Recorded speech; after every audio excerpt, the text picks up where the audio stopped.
The Marriage Stone by Josephine Darcy. Chapter 60. The King's Voice. United behind the great shields they held over top of Harry Potter, they all saw the moment when Harry's spell utterly consumed the great creature that would destroy them all. The brilliant light shining from Harry's wand finally filled all the shadows shifting beneath the creature's skin, and the elder demon screamed in despair as the earth itself denied its existence. One moment it was there, burning with light, and the next moment it was gone, banished from the world by magic itself. Their shield dropped when the danger was gone, all of them drained beyond comprehension. For one still, quiet moment, they all stared at the slender form of the wizard who had saved them, wand still raised, his red and gold Gryffindor scarf blowing in the crisp breeze. He was shaking. Severus and the others could see that, trembling in shock. But so were they all. Every man, woman, and child in the Quidditch pitch was trapped in this same moment, blind to terror, giving way so swiftly to relief that all of them were unable to do anything more than simply stare. Despite the utter chaos that had reigned only moments before, the entire stadium seemed to be holding its breath. Slowly, Harry lowered his arm, and then turned with cautious, deliberate movements, as if in pain. Every eye in the stadium was upon him, everybody poised in tense stillness. There was a look upon Harry's face that Severus had never seen before. Amid the exhaustion and the overwhelming magical drain that was sending tremors through his body, there was a deep horror behind his eyes of someone who had looked into the darkness and found it staring back. Harry tried to take a step toward them, but staggered under the strain. A collective gasp echoed through the pitch, and everyone took a step forward as if to catch him as he dropped. But it was Severus and Sirius who actually reached him, both of them taking hold of one of his arms as his knees buckled beneath him. They caught him, held him between them, and for a brief moment Severus's eyes locked with Sirius's as they silently shared this burden between them. He could see the same emotion in the man's eyes that filled his own heart. Fear, confusion, and an overwhelming need to protect Harry from what still lay ahead of him. When Severus had finished researching the King's Voice spell months ago, he had focused only on the research done over the years as leaders and military commanders had modified the spell for various applications until finally someone had invented the Imperius and brought a new unforgivable into the world. He had utterly dismissed the original references to the spell as something Merlin himself had created for the sole use of King Arthur. After all, it was just a legend, as were the list of other spells mentioned in that grouping, created by Merlin. But one of those special spells of Merlin, the King's Banishment, had made its way into children's fairy tales. Every wizarding child heard the story about the great monster that threatened a village until it was banished by the king with a spell only the true king of the wizarding world could utter. Harry had just pulled the proverbial sword from the stone, and he had no idea what it signified to all those looking on, what deep primordial emotion that gripped them all. That singular gasp and the aborted movement of the crowd caught Harry's attention, and those bewildered, haunted green eyes sought out his, and then rose to sweep over the thousands of wizards staring down at them. For a moment, Harry did not react, and then they all saw a wealth of emotions flashing through his eyes, horror and grief most clearly visible. He shook his head as if in denial of the total attention he commanded.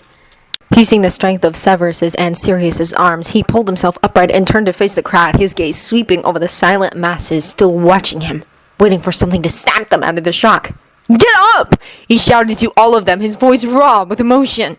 "There are people injured, trapped! Help them! Help each other!" The young man who wanted no authority, no power, spoke a command, and everyone in the stadium moved instantly to obey.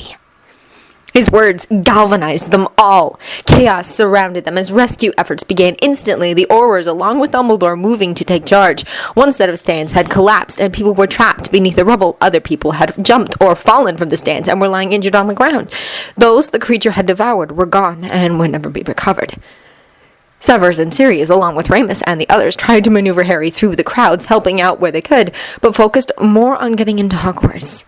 Time and time again, people grabbed Harry's hand and kissed it, or tried to touch his face, or his hair, or the scar upon his forehead.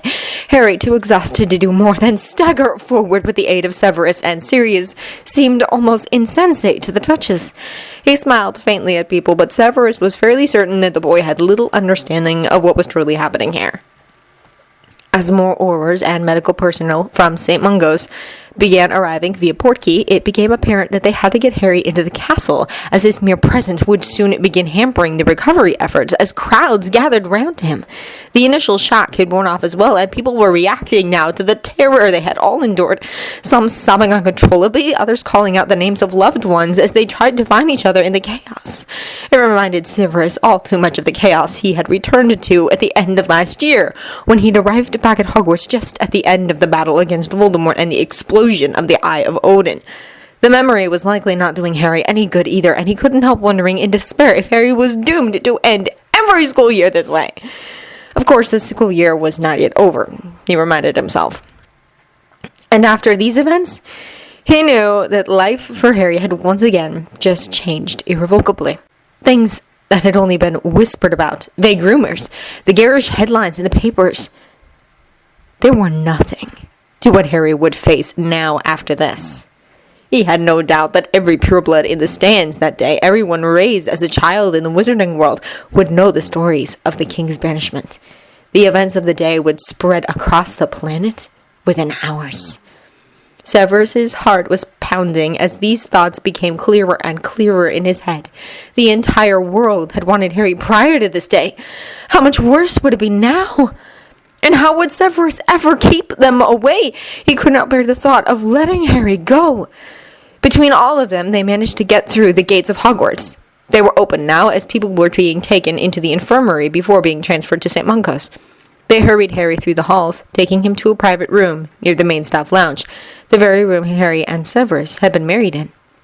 Severus was worried now about the violent tremors racking Harry's body, and once he and Sirius had settled him upon a couch, Remus wrapped a cloak around his shoulders to stave off any chill that might accompany magical exhaustion. The others settled around the room, Ron and Hermione actually sitting on the floor at Harry's feet in an effort to stay close to him, as Severus and Sirius took the spots on either side of him on the couch.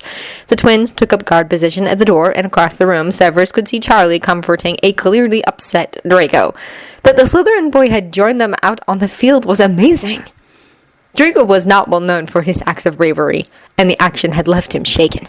Near the door, Dumbledore and McGonagall were conversing softly in a rather urgent manner. They spoke briefly to Arthur before finally turning towards Severus. "We'll be back as soon as possible," Albus told him, his worried gaze resting briefly on Harry. "We have to see to the students." Severus nodded in understanding. In truth, it was his responsibility to see to the Slytherins, but he could not imagine leaving Harry at this moment.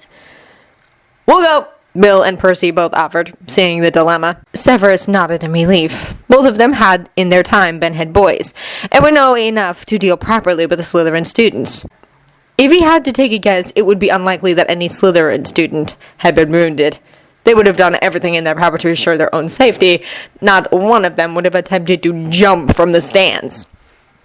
As Albus and the others left the room, he found himself squeezing Harry's hand, not certain if he was trying to offer comfort or receive it himself.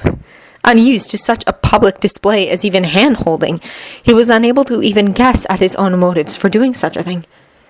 It was odd, really, but he could not bring himself to let go. And then, somewhere far off in the distance, he heard a deep bell sounding. Frowning, Severus glanced around the room, checking the reactions of the Weasleys. He'd never heard such a sound in Hogwarts. It was not one of the castle's bells, but oddly enough, no one else reacted to the sound. Great, he thought. Now he was hearing things. Harry desperately wanted to sleep. It wasn't just the exhaustion, it was the chaos in his mind, the horrible images, that thing had left there in his head when it had touched his thoughts. He was only marginally aware of what was going on around him, the journey back into Hogwarts passing in a bit of a blur. He knew he was sitting on a couch, and that someone had draped a cloak or a blanket over his shoulders. Vaguely, he was aware of people talking. Someone was holding his hand, and there were two ravens sitting on the mantel over the fireplace watching him. When the chaos in his mind got too loud, they would caw at him, and the madness would move back into the darkness briefly. It was nice when they cawed. Though really there shouldn't be words buried within the sound. Ravens weren't supposed to talk. But he supposed he could forgive them. Harry frowned curiously down at his hand, noting the larger hand closed around his. It was a strong hand, though it held onto his gently but firmly. A well-formed, graceful-looking hand, he decided, noting the faint yellow and purplish stains around the various fingertips. He could feel calluses along the palm, and found himself lightly running one finger over the callus on the inside edge of the thumb. He knew that callus was caused by holding a sword hilt. He had one of his own after all the sword lessons. All in all, it was a very nice hand, Harry decided, and he rather liked the fact that it was holding onto his. It felt good, it felt strong, like he could draw energy from it if his own faltered. And like the cawing, it seemed to keep the darkness back as well. And thinking about that hand was much nicer than thinking about anything else. He stared in bemusement at the stains upon those fingers, trying to figure out what might have caused them. Paint, perhaps? He'd finger painted in primary school, and he remembered it staining his fingers interesting colors. But he was fairly certain finger painting was not an adult pastime, and this was definitely a man's hand. No, the stains were most likely something else, like potion ingredients, perhaps. Amazement flooded through Harry. This was Severus's hand, holding his own, which meant that Severus was sitting beside him, as was someone else, for he could feel the warmth of an arm draped over his shoulders. He found himself looking up. Yes, that was Severus, there beside him holding his hand, in public no less, and staring down at the floor as if expecting it to do something. Turning his head, he saw that it was Sirius on the other side of him, and for some reason he thought that something about that fact should alarm him. A quick glance around the room revealed other familiar faces, Ron and Hermione, sitting on the floor at his feet. Why on earth were they on the floor? Harry did not understand. Wizards could conjure chairs, after all. He'd seen Dumbledore do it often enough. Some of the other Weasleys were there as well. Not Molly, of course. Molly was pregnant. Harry smiled faintly at that. He clearly remembered Ron banging his head against the wall as he muttered over and over again that parents weren't supposed to do things like that. Hidden in the shadows along the edge of the room were about a dozen house elves. He smiled at Dobby, who seemed to be waiting patiently for someone to summon him. When the little elf saw him smile, he immediately vanished and then reappeared directly in front of him. With a snap of his fingers, a low table filled with chocolate and pastries, as well as a full service of tea and pumpkin juice appeared nearby. A moment later, the elf vanished, only to appear once again in the shadows along the edge of the room. How odd, Harry thought, that they were all just standing there waiting. Were they guarding something, he wondered? And then, far off in the distance, as if from deep under the earth, Harry heard a bell tolling, low and resonant. It was an odd sound, one he'd never heard before, and yet was somehow familiar. A quick glance up at the two ravens revealed expressions of curiosity, as they both tilted their heads to the side, as if listening. Harry thought they looked rather smug, if such things were possible for birds. Someone pressed a piece of chocolate into his hand. Not the hand that Severus was still holding. Automatically, Harry raised it to his lips and took a bite. He liked chocolate. It always reminded him of Remus, and he found himself looking around for the werewolf. Sure enough, he found the man crouched beside Sirius, a large bar of chocolate in his hands, as if he'd just broken off a piece to give to Harry. He wondered why the man looked so worried. He was cured, after all. No more full moons. The chocolate melted in his mouth and soothed some ache inside him. Magical stuff, chocolate. Harry tried to shake the fuzziness from his brain. Severus was still holding his hand. That was good. And Sirius was still sitting beside him with his arm draped over his shoulder. That was good too, though... Wasn't Sirius supposed to be a cat? Or a dog? Crookshanks! Sirius was supposed to be Crookshanks. Because Hermione really liked her cat. Harry glanced down at Hermione. She was eating a piece of chocolate as well and looking worried. Everyone looked so worried. That was odd. Had someone been screaming? The ravens cawed at him again, and this time he definitely heard words, urging him to calm himself. He frowned at them. He was perfectly calm, he thought fiercely. He was just sitting there eating his chocolate and holding hands with his potion master. Because Severus had really lovely hands, now that he thought about it. Both ravens laughed at that, and Harry gripped Severus's hand tighter, offended. He did have lovely hands, even if they were stained with potions ingredients. And he also had a lovely voice, just like melting chocolate, which he really liked. And he had beautiful eyes, when they weren't angry. Though even then, they were interesting. And his nose. He glared at the two ravens. They should dog big old beaks on both of them. Severus had a really lovely body, though he'd only seen part of it very briefly while he was changing into his night clothes. One of the ravens got again, and Harry thought about that for a moment. Yes, he supposed he could ask Severus to remove all his clothing so that he could see the rest of him. That was bound to be interesting. Of course, all those buttons would probably take a long time to undo. Severus seemed very fond of buttons. And he might ask Harry to return the favor, and Harry wasn't at all certain he wanted to take his clothes off in front of anyone. The few times he could remember his aunt begrudgingly scrubbing him as a child in the bathtub, he remembered her very clearly telling him what an ugly little creature he was. He doubted he'd improved much with age. The bell sounded again, and Harry sighed.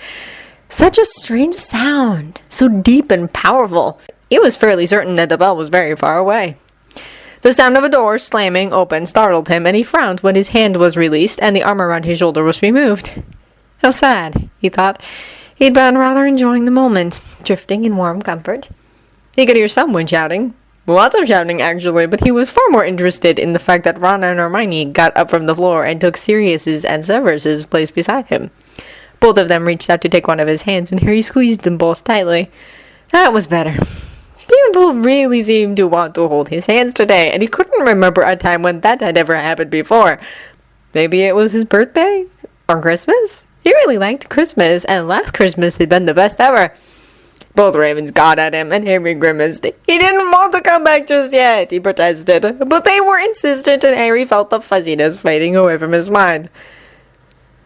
Minister Fudge was in the room, and with him were a large group of Aurors, all their wands out. Severus and Arthur Weasley were shouting at Fudge, caught up in some heated argument, and Harry found his eyes traveling to where those drawn wands were pointing. Sirius! Sirius was standing in the center of the room, staring at all of them, Remus standing protectively in front of him, and Harry could see by the wild look in the werewolf's eyes that he was nearly panic-stricken.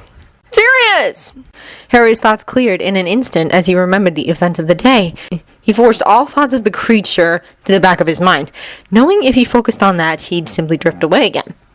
Instead, he focused on what the others had done. They had shielded him. All of them. They had stood beside him on that field in front of the entire wizarding world and had protected him. Which, of course, meant that Sirius Black had revealed himself to the public. You think I'm going to take the blame for this? Fudge was yelling at Severus, all but spitting in his rage. I won't go down for this! This wasn't my fault! Arrest him!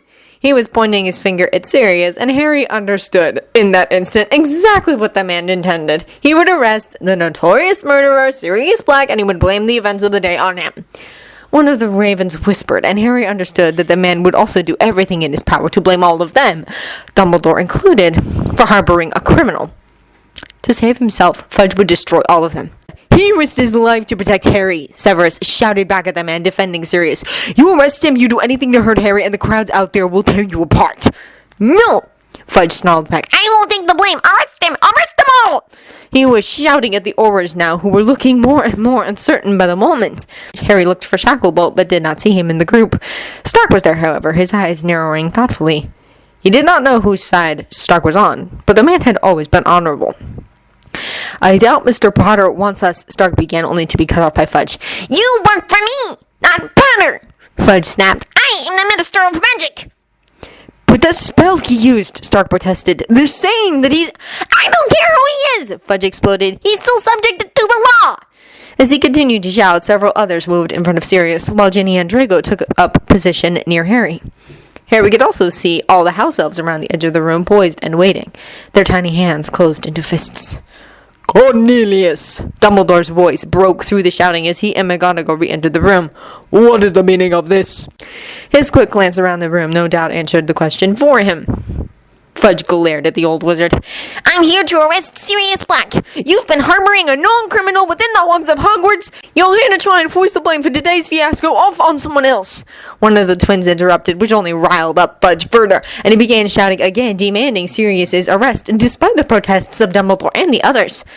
The Aurors looked truly uncertain about what action to take, looking from Fudge to Dumbledore to Harry for answers, as if no longer certain who they should listen to. We have to do something, Harry hissed to Ron and Hermione. We have to get Sirius out of here. He wondered if the house elves would help. The other spells, Harry, Hermione whispered back to him, catching his attention as he tried to understand what she was saying. She had a focused, intent look in her eyes as she stared at him. The king's voice. The king's banishment. Do you remember the other spells in that grouping? The Aurors are just looking for one excuse not to do this. One legal impediment to disobey Fudge. A legal impediment? Immediately Harry understood which spell Hermione was referring to. The King's Law. But that spell was supposed to change entire laws. Why on earth would she think he'd have the ability to cast such a thing? Harry, Hermione whispered. If the other spells work for you, so will this. Why wouldn't it? They didn't work for me. They didn't work for Ron. They only worked for you. He had to try, of course. Sirius's life was in danger, though surely it wasn't enough. Surely it would not stop the Aurors, a simple law. Surprisingly, as he stood, Draco reached out and gripped his wrist. He stared at the blonde in surprise. If you do this, Potter, the Slytherin said quietly, it will confirm what they only now suspect. You understand that, don't you? He didn't really understand. His brain was not working right at the moment. But he did know one thing. I have to save Sirius, he said simply. Truthfully, he wasn't certain if he was even capable of throwing another spell at the moment. His body hurt as if he'd run a marathon. When the cloak fell from around his shoulders and he started shivering, he suspected he was in much worse shape than he truly understood. Nonetheless, Draco released him, moving to stand behind him with Ron, Hermione, and Ginny as they faced Fudge and the others. Harry raised his wand, and despite his exhaustion, felt the magic rising inside him. And when he spoke, his voice was heard over the shouting as if amplified. Lex Legis Regalis, he stated, and the others all turned swiftly toward him, in shock. Out of the corner of his eye, he thought he saw a fiery scroll appear in midair, but he kept his eyes focused instead on Sirius, who stood in the center of the room, pale and trembling. Sirius Black is an innocent man. The crimes he was accused of and sent to Azkaban for were committed by Peter Pettigrew, who is still alive and at large in the wizarding world. The Ministry will no longer pursue Sirius Black, or press charges against anyone who aided him. So shall it be. His words as he spoke were written in fiery letters upon that burning scroll, and when at last he released the power of the spell, that scroll duplicated itself numerous times, most copies instantly vanishing to some unknown location. One copy alone remained, and dropped down out of the air only to be caught neatly by Auror Stark. Harry, on the other hand, locked his knees beneath him, knowing that if he tried to move, either to step forward or back to his seat, he would collapse. The distant tolling bell was louder now. Even Fudge waited in silence as Stark examined the scroll in his hand. The minister looked horrified, the expression on his face one Harry had never seen before. All the other Aurors were watching Stark, waiting for some response from him to determine how to react. There was something almost gleeful in Stark's eyes when he finally looked up. He passed the scroll to Dumbledore. It bears the seal of the White Stag and the Triple Crown. You're the senior member of the Wizengamot Headmaster. Execution of the law is ultimately your responsibility, but neither I nor my men will cross the orders of that seal. What? Fidge shrieked in outrage. You can't do this! I'm the Minister of Magic! Stark just glared at him. You have no authority in this matter. Fudge turned to stare at Dumbledore in disbelief, as if willing the man to say something different. Dumbledore just shrugged. This is old magic, Cornelius. The oldest we have. I would suggest you focus your efforts on repairing the damage out in the pitch rather than casting the blame on someone else. They say the consequences for any who cross this seal are dire. But, Fudge protested. But Stark caught hold of his arm. Come, Minister, we are needed elsewhere. Let us leave these people in peace. The Aurors all inclined their heads to Harry before escorting the protesting minister out of the room. The moment the door shut behind him, Harry's legs collapsed beneath him. Ron and Hermione caught him just in time, the others all rushing forward to help him up. In moments, he found himself back on the couch, his two friends beside him, the others gathered around him as they tried to make sense of the events.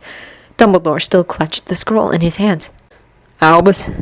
Sirius asked weakly. He too was standing near Harry, but his arms were wrapped rather tightly around Remus. Both men looked uncertain and confused. It would seem, Sirius, that you have been cleared of all charges, Dumbledore said gently to the man. You are once again a free man. His words overwhelmed the two men, and beneath all the cheers from the Weasleys, they just held on to each other for a long moment. Harry could only smile faintly at the two of them when they turned and thanked him in unison. He honestly had no idea who was more confused by these turn of events. Things were moving so fast he could not keep up.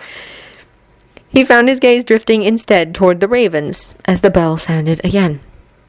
Everyone was talking all at once, each speculating about what was happening. More than one person mentioned some child's story and the king of the wizarding world. Harry only vaguely listened as Hermione explained the list of spells she, Harry, and Ron had learned last year.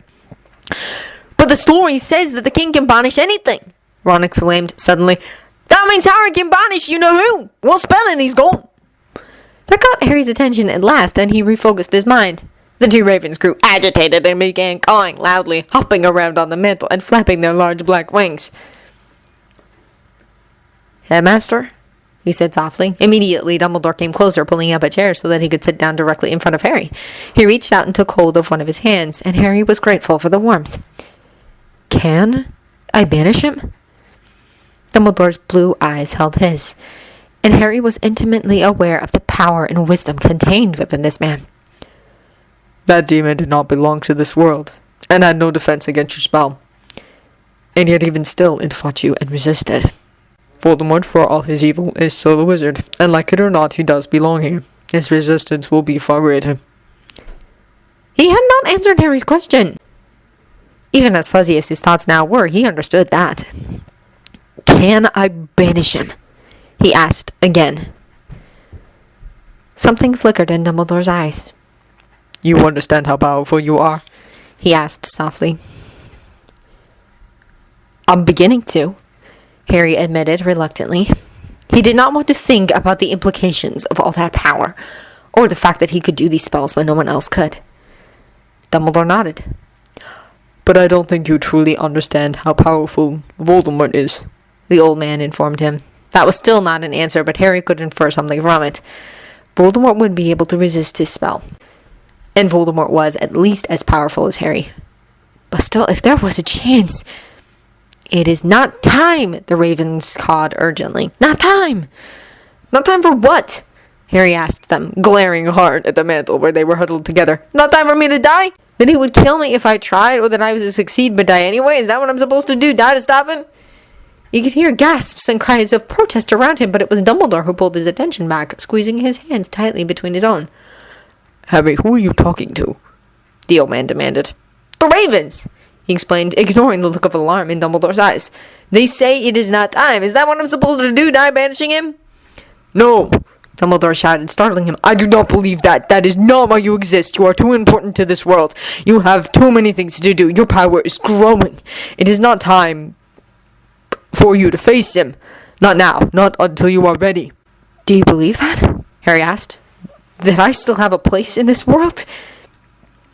He was not certain of that any longer. Certainly did not feel fully connected to it. And he feared that once his mind did clear completely, the sheer freakishness of all he'd just done would overwhelm him. There was a strange gleam in the old man's eyes as he cocked his head to one side, as if listening to something far off. "Harry," he asked. "do you hear the bell?" Startled, Harry frowned.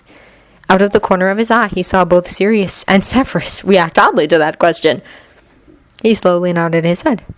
"Yes," he admitted. "What is it?" The ravens had grown calm again. "That is the calling, Harry," Dumbledore explained. "I hear it too. So will many wizards throughout the world this night. It started just after you used the spell on the pitch. It's summoning us." "Summoning us where?" Harry asked.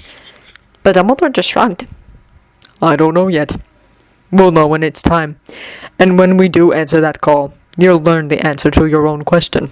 You'll learn where your place in this world truly is." Harry sighed heavily, realizing that this was the only answer he was going to get. And perhaps it was because there was no answer. For all his wisdom, Dumbledore did not know everything. He found himself looking around the room at the worried faces of all the Weasleys, and at Hermione, who had tears in her eyes but was smiling bravely at him.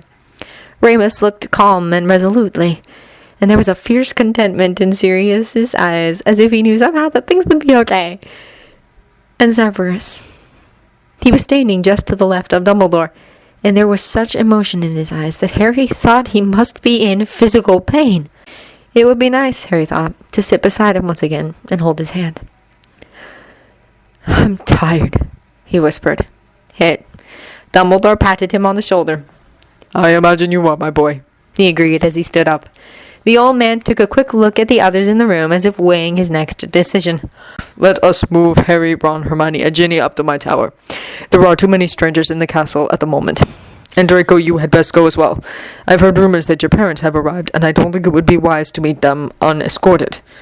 We still don't know the full meaning of today's attack." His words gave them all something to do, and despite Harry's exhaustion, he did not protest when Sirius and Severus pulled him to his feet, all but carrying him from the room.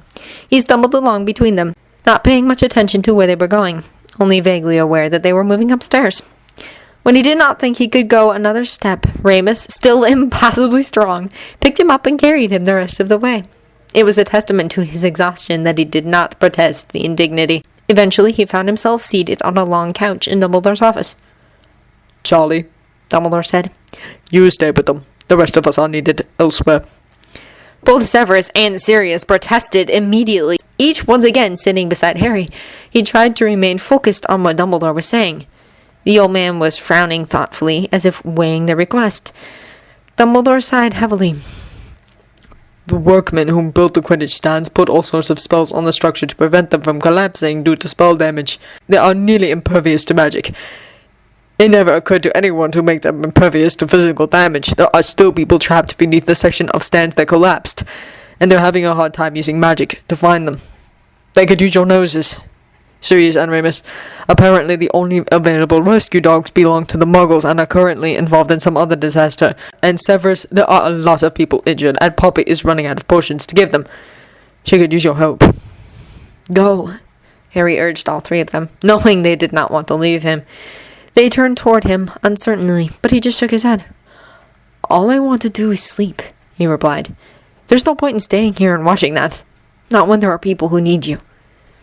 Reluctantly, they agreed, standing to leave with the others. "Summon that elf of yours to retrieve your potion," Severus ordered him sternly. "Take it before you fall asleep." But he had no sooner spoken when Dobby appeared beside him, holding the potion in question in his hands. "Dobby is here! Dobby is bringing dear Master Harry's potion! Dobby is a good elf!" Smiling faintly, Harry took the potion from Dobby's hands. "See," he said softly to Severus as he took off the stopper and swallowed the potion down. "Now, go help everyone," he urged. Reluctantly, the man nodded and followed the others from the tower as Harry stretched out on the couch. He was vaguely aware of Hermione draping a cloak over his body, and of the faint sound of Fawkes singing in the background. The Phoenix song washed over him, blending in with the tolling of that distant bell. Harry drifted away.